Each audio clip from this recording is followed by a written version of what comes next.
Biglang nawala o sa tingin mo na delete ang mga messages mo sa Messenger at hindi mo alam kung may paraan pa para mabawi sila? Huwag kang gumawa ng kahit ano bago mo panoorin ito, okay? Kasi maraming nagkakamali dito at ipapakita ko kung ano lang talaga ang gumagana at kung ano ang dapat mong iwasan. Hi, welcome back to Juna Wellness Vlog. Bago tayo magsimula, gusto ko lang maging honest sa inyo dahil maraming videos online ang nagbibigay ng maling informasyon tungkol dito. So sa video na to, walang fake methods, puro totoo lang. So let's go. So bago mo sabihing deleted ang messages mo, i-check muna natin kung naka-archive lang sila. Ito yung pinaka-common na nangyayari. Akala mo na wala, nakatago lang pala. Buksan ang Facebook Messenger, i-tap ang 3 lines sa lower right or sa ibang device na sa upper right corner. Then i-tap ang archive. Hanapin ang pangalan ng kausap mo dito, okay? Kapag nandito, hindi deleted yan. Naka-archive lang. Open mo lang yung message, then i-unarchive mo, okay? Then pag nagkataon at nandyan ang hinahanap mo, thanks God at solve na ang problema mo. Pero pag wala, huwag ka munang magpanik. May dalawang paraan pa tayo, okay?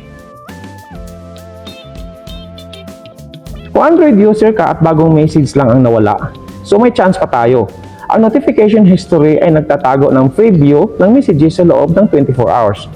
Okay, open mo lang yung phone settings mo, i-tap mo yung notification, then tap yung notification history, then hanapin mo yung messages notification.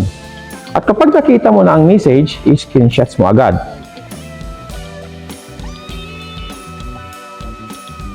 So ang pinaka-simple, tanungin mo ang kausap mo.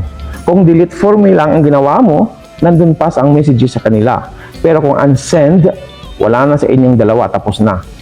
So ngayon, pag-uusapan natin ang madalas mong narinig, pero hindi talaga gumagana. Una, download your information sa Facebook. So makikita mo dito ang mga messages, pero lilinawin lang natin. Lalabas lang ang messages na may copy pa. Pero kapag unsent or deleted na, hindi na ito maibabalik.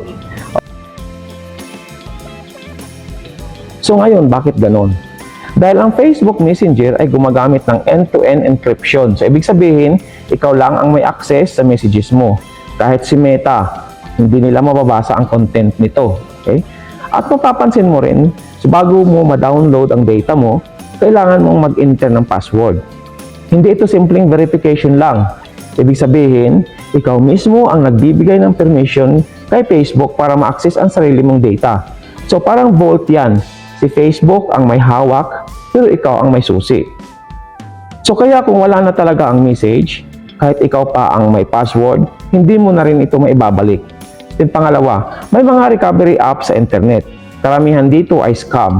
Hindi nila kayang i-access ang messenger data mo. At mas delikado pa, baka manakaw pa yung mga account mo. Simple lang, kapag unsent na ang message o deleted na, tapos na. Walang kahit anong trick ang makakapagpapabalik nito. Kung nakatulong ito sa inyo, i-like at i-subscribe at i-share pa rin ito at i-share ito para hindi na sila mabiktima ng mga fake recovery apps. Pag may tanong ka pa, i-comment mo lang, nandito lang ako para tulungan kayo. Okay, salamat guys.